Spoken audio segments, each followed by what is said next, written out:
Eu tenho, como todos os colegas senadores e senadoras, deputados e deputadas, aproveitado essas sessões não deliberativas, esses períodos de sessões não deliberativas, para trabalhar nos municípios na eleição municipal.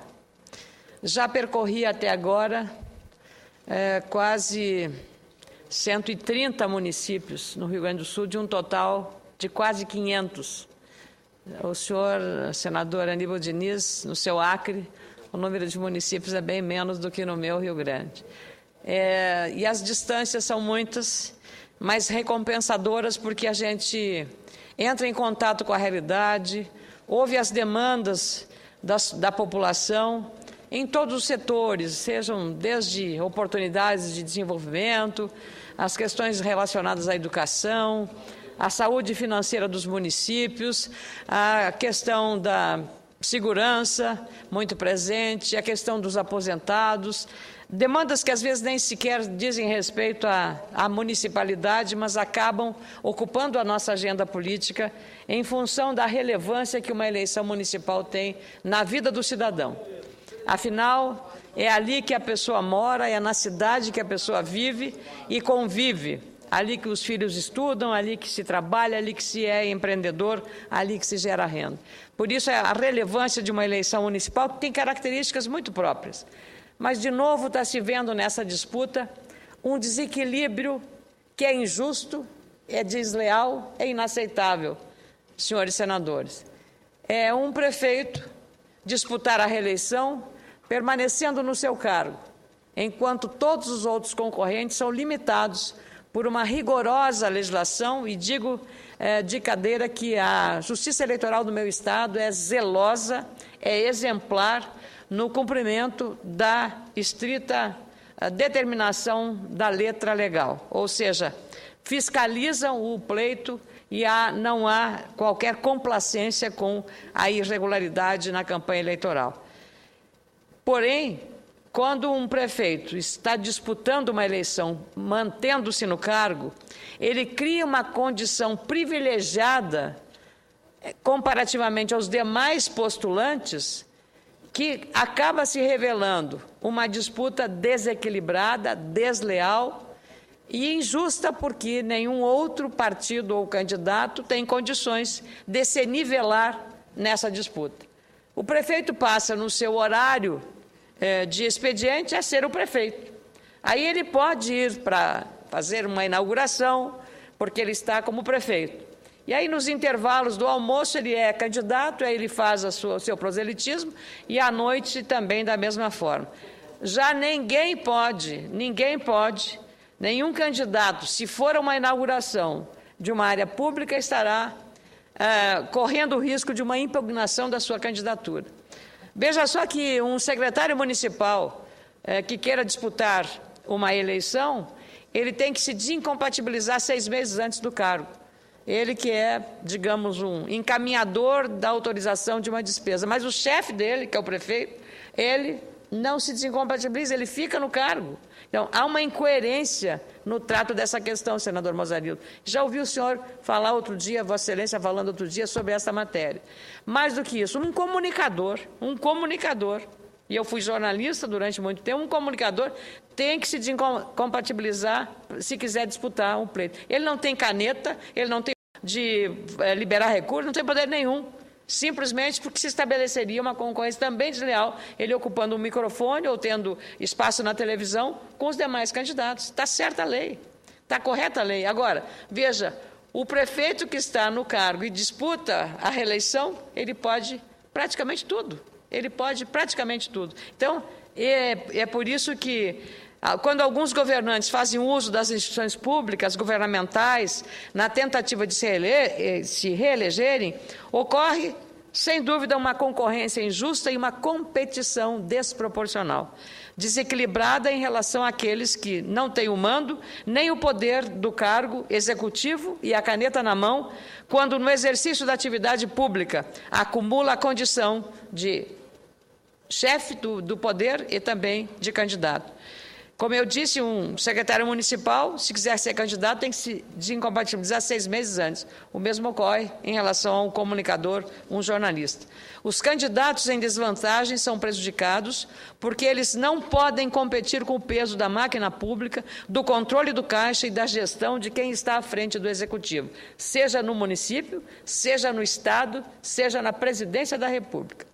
Por isso, preciso do apoio dos senhores senadores e senadoras para discutir, analisar e, se possível, aprovar nesta Casa uma proposta de emenda constitucional de minha autoria, que leva o número 48, 2012, para que qualquer presidente da República, governador de Estado ou prefeito municipal deixe seus cargos com, no mínimo, 4 meses de antecedência quando disputar a reeleição ao mesmo cargo público qualquer. A Constituição Federal, no capítulo 4º, que trata dos direitos políticos, já diz no parágrafo 6º que, abre aspas, para concorrerem a outros cargos, o presidente da República, os governadores de Estado e do Distrito Federal e os prefeitos municipais devem renunciar aos respectivos mandatos até 6 meses antes do pleito. Defendo, portanto, a simples desincompatibilização, não a renúncia, com 4 meses para o mesmo cargo eletivo. Extremamente razoável. Trata-se de uma proposta no caminho da equidade e de uma disputa leal, democrática e justa. Em minhas andanças pela região sul e o centro-oeste do Brasil, tenho percebido, após conversas com muitos prefeitos, vereadores e eleitores, o quanto as disputas políticas no Brasil, no caso das tentativas de reeleição, ainda abrem brechas para eleições e campanhas eleitorais desequilibradas. De acordo com o Tribunal Superior Eleitoral, somente no meu estado, o Rio Grande do Sul, de 1.190 candidatos a prefeitos, 73 vão tentar a reeleição no pleito do próximo dia 7 de outubro. Somando os números de candidaturas do meu estado com as dos outros estados da federação, são mais de 15.500 candidatos às prefeituras, sendo que desse total, 650 estão tentando a reeleição. Não importa que seja do meu partido, a lei é para todos, e mesmo aqueles do meu partido vão entender as razões dessa minha proposta. Ou seja, entre 4% a 6% de todos os candidatos acabam tendo uma vantagem superior e adicional na disputa eleitoral, continuando no cargo, como acontece hoje, como a lei determina. Como acredito numa sociedade democrática, onde o objetivo máximo é a busca do tratamento igualitário para os desiguais, considero situação inaceitável e não podemos compartilhar com essas desigualdades no nosso sistema eleitoral. Defendo, portanto, que as eleições no Brasil, que são vistas aos olhos do mundo como uma das mais eficientes e modernas, também se modernizem nesse sentido, com uma disputa equilibrada e mais justa. Pretendentes à reeleição já têm um ganho. A não desincompatibilização os torna privilegiados, favorecidos nessa disputa. O momento é mais que oportuno para debater essa questão. Estamos às vésperas de mais um pleito eleitoral para a escolha de prefeitos e vereadores, e é importante lembrar o papel relevante que a Justiça Eleitoral tem tido no sentido de coibir o mau uso da máquina pública e as candidaturas duvidosas e irregulares, os chamados fichas sujas, que estão sendo banidos do mapa eleitoral. É inegável que o Tribunal Superior Eleitoral e o Ministério Público têm desenvolvido ações no sentido de democratizar ainda mais as eleições do Brasil.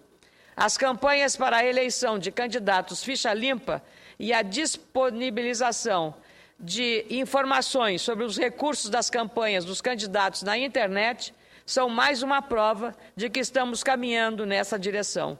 Minha proposta, nesse contexto, senhor presidente, viria apenas complementar este caminho e ajudar no propósito democrático, justo e de mais igualdade numa disputa eleitoral. Por isso eu faço... Senadora Ana Amélia? Pois não. Permita-me interromper o pronunciamento de Vossa Excelência para dar as boas-vindas aos nossos visitantes que vêm dos estados do Rio Grande do Sul e do Paraná. Sejam todos muito bem-vindos. Que bom que o senhor me interrompe para saudar conterrâneos meus E espero que tenham alguns eleitores aí que tenham votado em mim, ó. E muito obrigada, viu, pela disposição, obrigada pelo carinho. E eu queria agradecer a visita ao nosso Senado Federal. Tenho muito orgulho de representar o Rio Grande do Sul nesta casa e aproveitar agora, vocês que estão visitando e vendo as diferenças desse nosso imenso e gigantesco país. Enquanto o nosso estado está debaixo d'água, com chuva, com granizo, com vários temporais, aqui estamos num pleno período de seca. Vocês recomendam, não esqueçam de tomar muita água. Os médicos recomendam, é um período de muita seca e a temperatura elevada. Queria aproveitar, então, a presença, encerrando essa minha manifestação sobre a questão eleitoral, para a PEC que trata da desincompatibilização, aproveitar a visita dos nossos queridos amigos, nossos conterrâneos gaúchos, que são turistas visitando o Congresso, fazer um pequeno relato aqui, nesse tempo que me resta, presidente, do que está acontecendo no Rio Grande do Sul, após a chuva de granizo que danificou mais de 2.500 casas na noite desta terça-feira. A Prefeitura de Porto Lucena, na região noroeste do meu estado, no Rio Grande do Sul, decidiu decretar situação de emergência no dia de hoje. A documentação sobre os estragos já foi encaminhada à sede da Defesa Civil Estadual em Porto Alegre.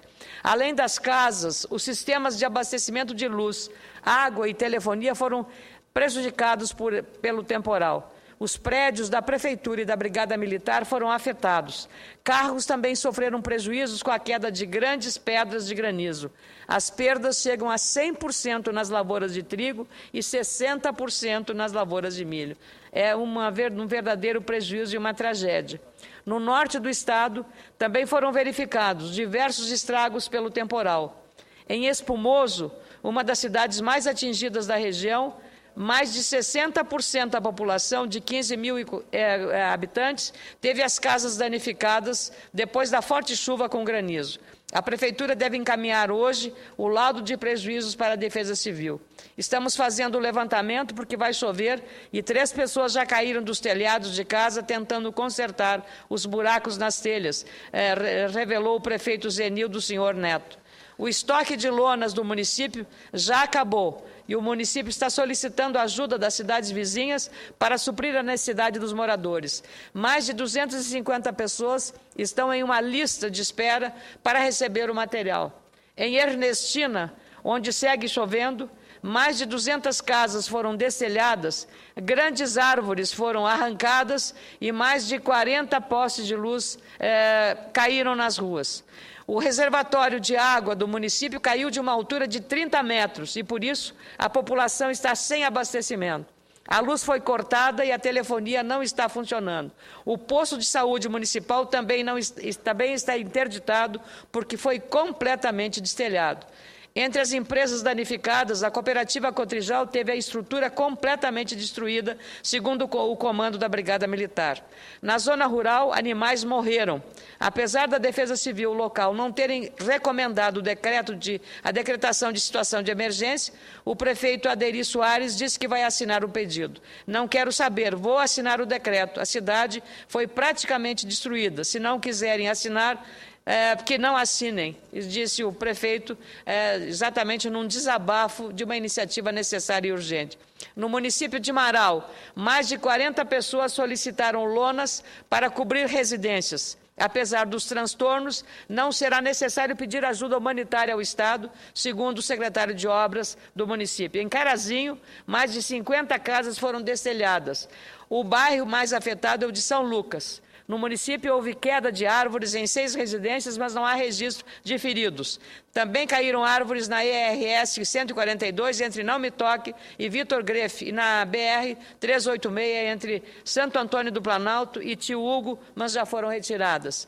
Vários outros municípios, como Ijuí, Canoas, Esteio, Viamão, Camaquã, entre outros, registraram enchentes e prejuízos e mais de 125 mil consumidores estão sem energia elétrica nas suas casas em todo o meu estado. estado do Rio Grande do Sul. Faço esse relato dramático dos nossos estragos provocados pelos temporais para dar uma satisfação ao Brasil, para ver o que está acontecendo e mais um prejuízo afetando os agricultores que estavam prevendo colher uma excelente safra de trigo e agora perdem tudo nessa região de uma área que foi muito atingida pelos temporais, especialmente por uma chuva de granizo. Muito obrigada, senhor presidente.